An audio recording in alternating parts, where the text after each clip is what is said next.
Okay, so the next thing they teach you in here is the difference between a series circuit and a parallel circuit. And these are the, pictures that they give you, and it exactly depicts what those circuits are. A series circuit is essentially two components connected together in one line, whereas a parallel is two components but connected side by side, sharing the power, sharing the ground. Okay, you see, in the series, the power has to go through the first component first, then it goes through the second component and then out to ground. In this case, you have power going into here, both components receiving the same power, using up that power, and then going to ground. All right, parallel, series. This is very important because knowing this will completely change how your circuit will function. Like I mentioned earlier, and what this book will teach you, is that when voltage comes in, when power comes in through the circuit, at the end, it has to be 0 volts, okay? At the end here should be 0 volts. Let's say if there's 5 volts coming in through here, this component may use up 3 volts. That means there'll be only 2 volts available right after it. And then this component here will only receive 2 volts. And then at the end, after it goes through that second component, right after that should be 0 volts. In this parallel circuit, if 5 volt is coming through this side here, that means both of these will receive 5 volts. And then at the end, when both of these components use up the electricity, this should be 0.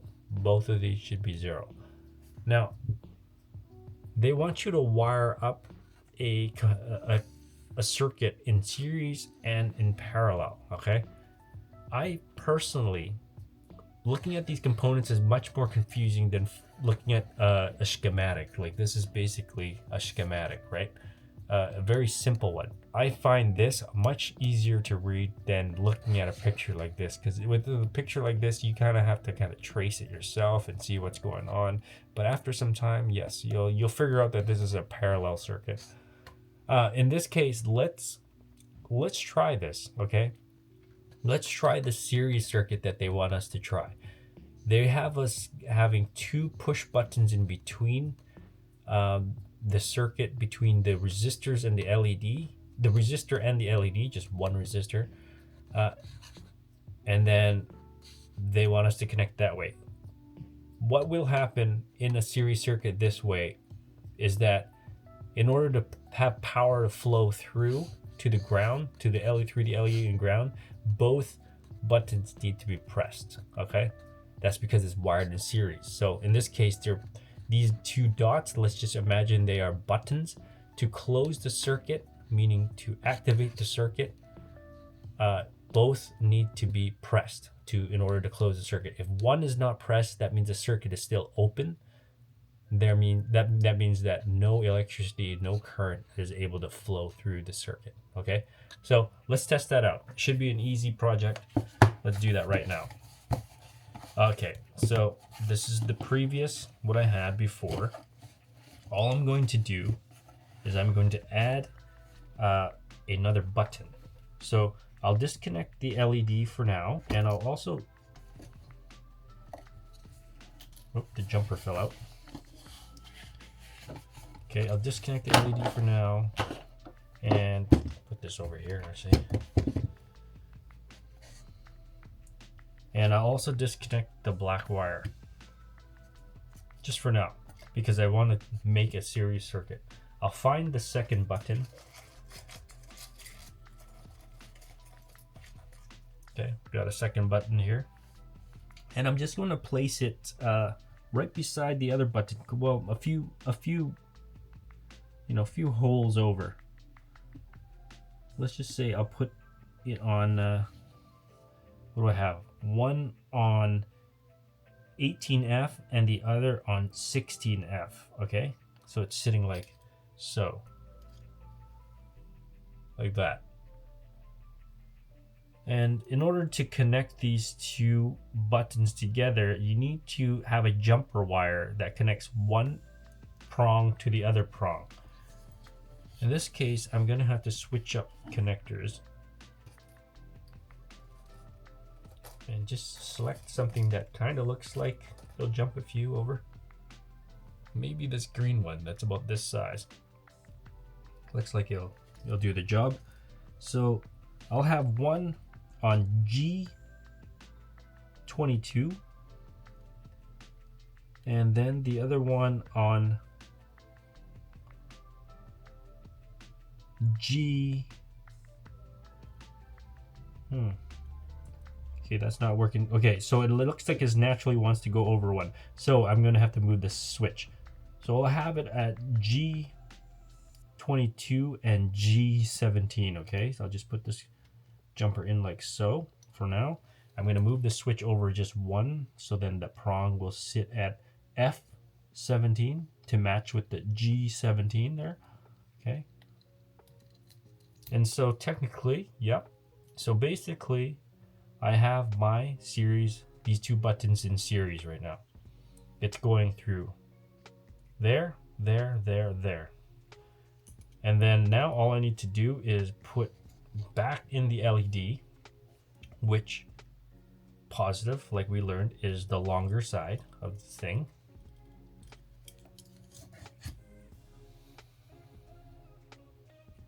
Is that right? Just double check, make sure LED, the positive is the longer anode.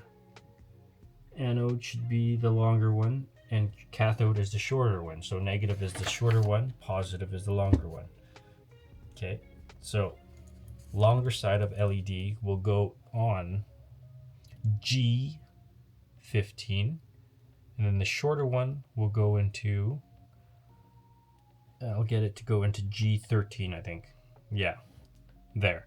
So I have the long end, the positive, going to G15, shorter negative end goes into G13. So I skipped one in between, and there you go. It kind of looks like that for now. All right. And then all I need to do to complete the circuit is that negative that I popped off earlier. I'm just going to connect it to F13, which should be the shorter end of the leg of the LED. And then just right there. Okay, just like that. And now I have a complete circuit with two buttons in series. Okay, essentially the same circuit as earlier, just with an added button.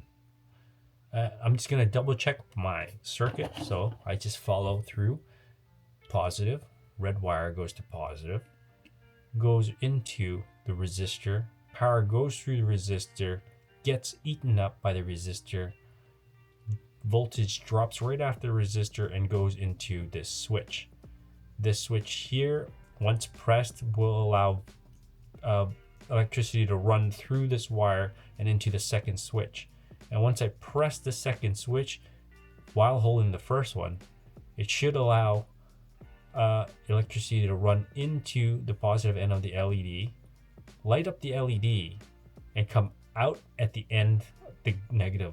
And by the time it comes out of the LED at the end here, it should have 0 volts or close to 0 volts.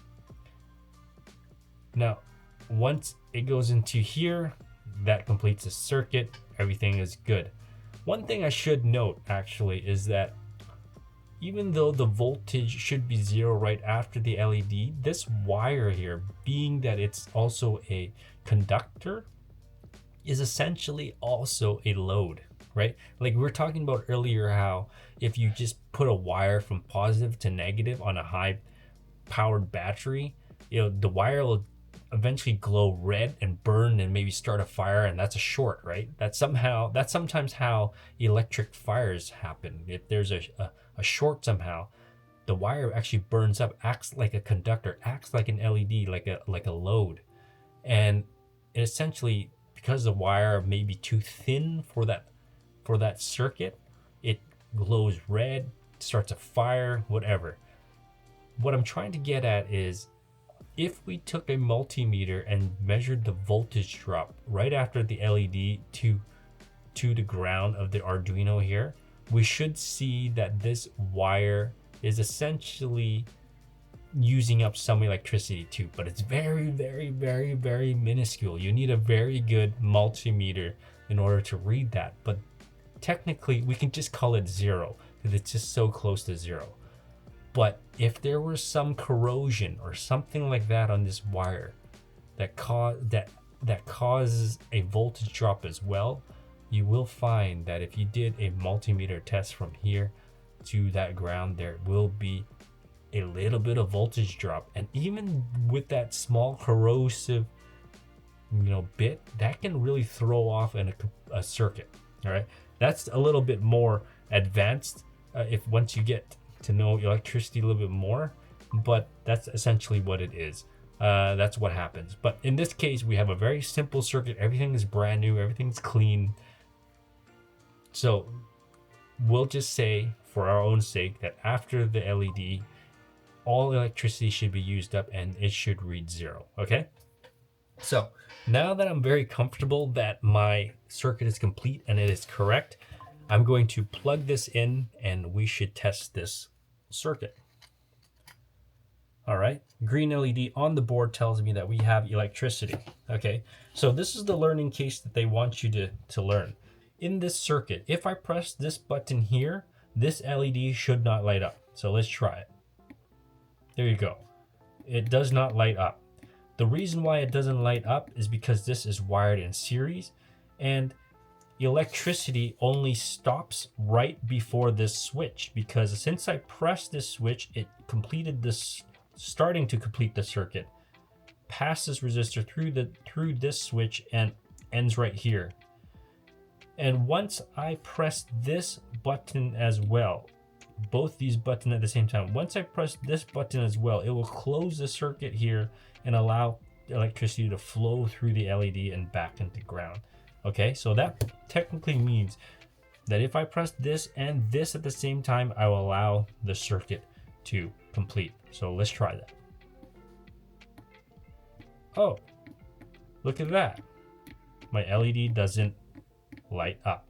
So this is where I need to do some troubleshooting. Clearly, something is not connected together. Okay, and my guess is gonna be this jumper wire. So what? The circuit is open. That's what it is. That's what it's called. The circuit is open somewhere.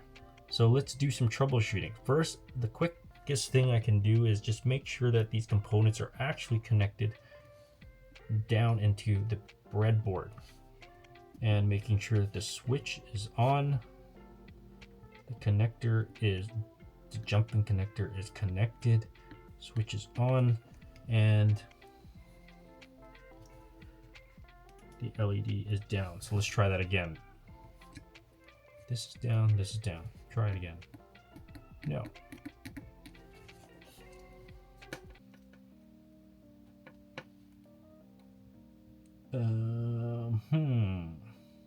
Because the newest component that we only put into the circuit would be this connector jumper and then a new switch. And so all of a sudden our circuit is not working. So it could be those two.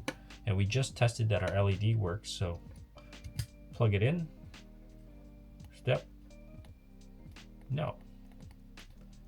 We've got no power. All right. Here we go. Okay, so I'm pressing this button here and it's not working at all. Now, I need to figure out which component is not working or what is not connected. In this case, it feels pretty sturdy.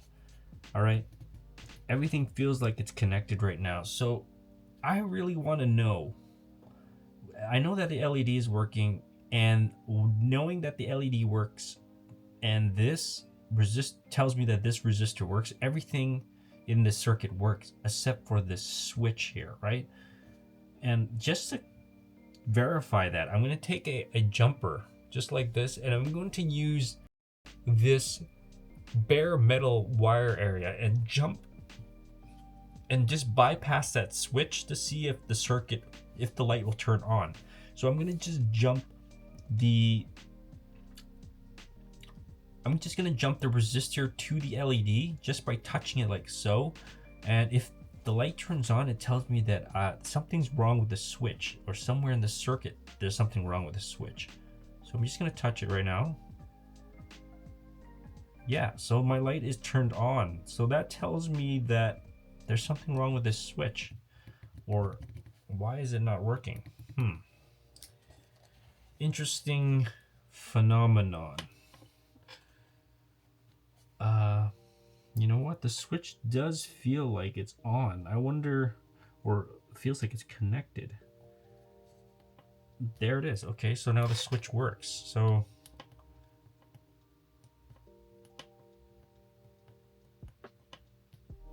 but if I press it like this, it doesn't work. But if I add a little bit of force, it does work. So I need to press it quite hard for it to work.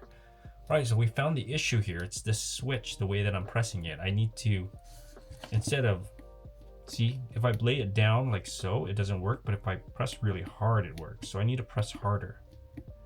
Okay, so that was the issue. I just need to press the switch harder. Okay, so let's disconnect this now. Since we've troubleshoot that, that's probably the same issue with this switch here.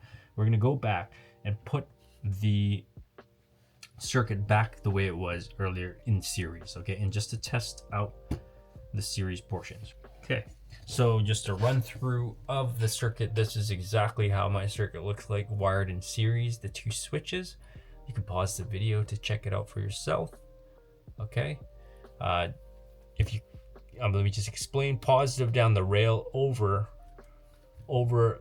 and jumps over the resistor through the switch on one prong that will transfer over to the second prong, and then I have a jumper wire from the second prong to the first prong of the second switch that will jump over to here, and where the second prong is the positive side of the LED, which is the longer side of the LED, goes into there through the light, out the shorter end of the LED, which is the ground, and then or the same horizontal as the ground of the LED, in back through this black wire to ground. Okay, so as you can see, the circuit is complete. It is good. I'm confident that this will work. All right, and I will just need to plug this in. Got my power. If I press these two buttons hard, it should light this up. So there you go. Problem solved. So the issue initially was just because the button was not pressed hard enough. And you notice how in a series circuit, if I let go of one, I'm letting go of the left one, it turns off. Same goes to the right. If I hold the left one down, wait, make sure both are on. If I let go of the right one, see that? It also turns off. So in a series circuit, because these switches are wired in series, they both need to be closed, meaning pressed down, in order for the circuit to operate. If either one of them are broken, this circuit will not work. Okay, so that is the first lesson of the series circuit with a little bit of troubleshooting on the side. The second thing we're going to try now is the parallel circuit. Okay, this is where we're going to learn in a parallel circuit, like I mentioned earlier, is that in a parallel circuit, both switches will receive the same power. Okay, that means that either one of these switches can be pressed and it will complete the circuit, and it will allow the LED, in this case, allow the LED to light up. Okay, so it's different from the series, because series both need to be pressed in order for the circuit to work. In this one, either one can be pressed. Okay, and that will allow power to flow through either one. So in this case, let's wire this up and test this out. Let's test this parallel circuit knowledge out. Okay, what we're going to do first of all is we're going to disconnect the board, of course. All right, And it looks like in this case, we only need three more jumper wires, right? No, two more jumper wires. What we're gonna do is we will wire this. Okay. In the diagram here, what they're doing is they're running the power wire to both switches, and that's indicated with this. It's indicated with these two jumpers here. So power is going through the resistor, all right, going through this wire here, and because this is horizontal, this switch right here will also get power. This jumper is essentially allowing power to go to the second switch simultaneously, all right, making the parallel connection. And this second jumper here is just connecting to ground. This bigger jumper is connecting the ground for the first switch. All right, that's pretty much it. Now, notice that the ground side of both switches go to the positive side of the LED, and that's where the parallel connection happens, right? So that essentially allows positive energy, or yeah, let's just call it positive energy for now to make it easier for anybody that's new. Positive, we'll just call it as the red one. So it'll just give positive energy into the LED and then allow it to work while any of these switches are being pressed. All right, there you go. That should be easy to follow there. If you want to pause the video, you can. Essentially what I have here is positive running into the resistor, going through this to the switch here. First prong jumps into the blue as well, and then that feeds this first prong of the second switch. And that is the first part of the parallel circuit. Now, after the switches, they are grounded. This is grounded. The first switch is grounded by this brown wire, and the second switch is grounded by the green wire, and they both fall into the same horizontal strip, feeding it into the positive of the LED. Once it goes to the LED, the negative is here, okay? And all we need to do is connect the black jumper to the negative of the LED, and we have ourselves a parallel circuit. So I'll connect the black wire here. All right, that is complete circuit. I am very positive that this is a safe circuit to power on. So that's exactly what I will do. There you go. Now it's powered. So in a parallel circuit, if I press one button, this should light up. There you go. If I press the second button, it should also light up. Perfect. Now, what happens if we press both buttons? It should just light up. There you go. Light, light, light, light, light, light, light, light.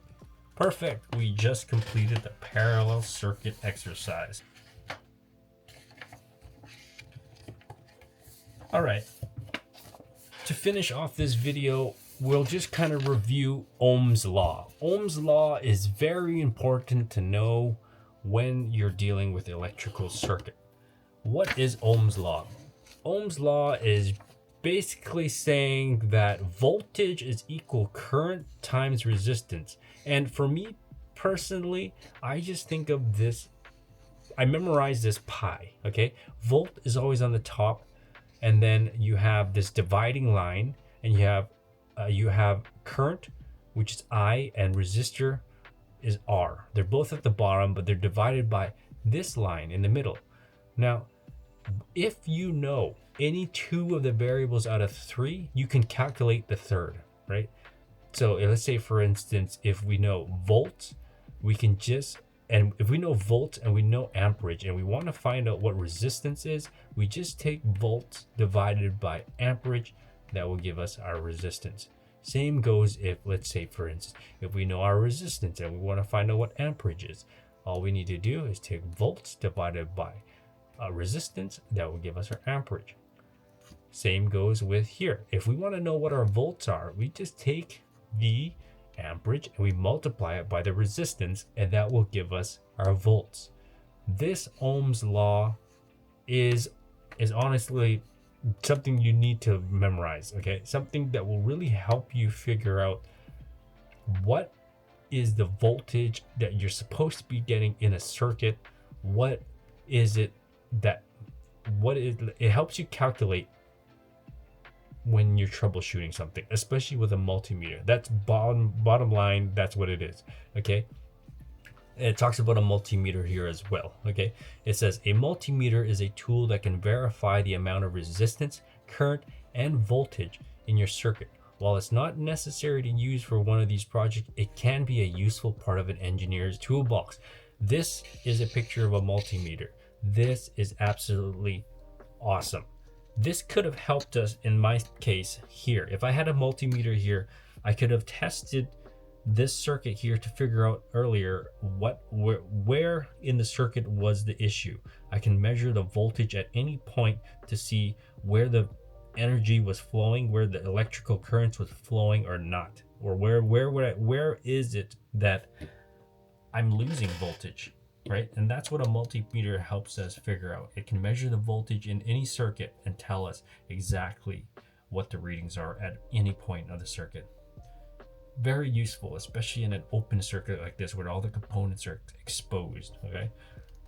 So that's really all I wanted to really go on with this first video of the Arduino, and this is me exploring it with you and going through this book at the same time with you and just kind of working it out. And you know, I find it very interesting because it allows me to brush up on my knowledge of electricity, as well as allow me to fiddle around with things and just, you know, have fun. And yeah, subscribe to my channel. Make sure you're subscribed, because I'm going to be doing all 15 projects and uploading it onto YouTube. Each video will be one project or one chapter, I guess, and we'll just go through the thing together, right? It'll be fun, it'll be interesting, and let's see what we can learn. There is going to be a coding portion of this, because you need code to write code in order to make things work, and that's where I'm really weak at. We can figure that out together. Yeah, hang out with me. Subscribe, like, comment. That'll really help my channel, and I'll see you next time.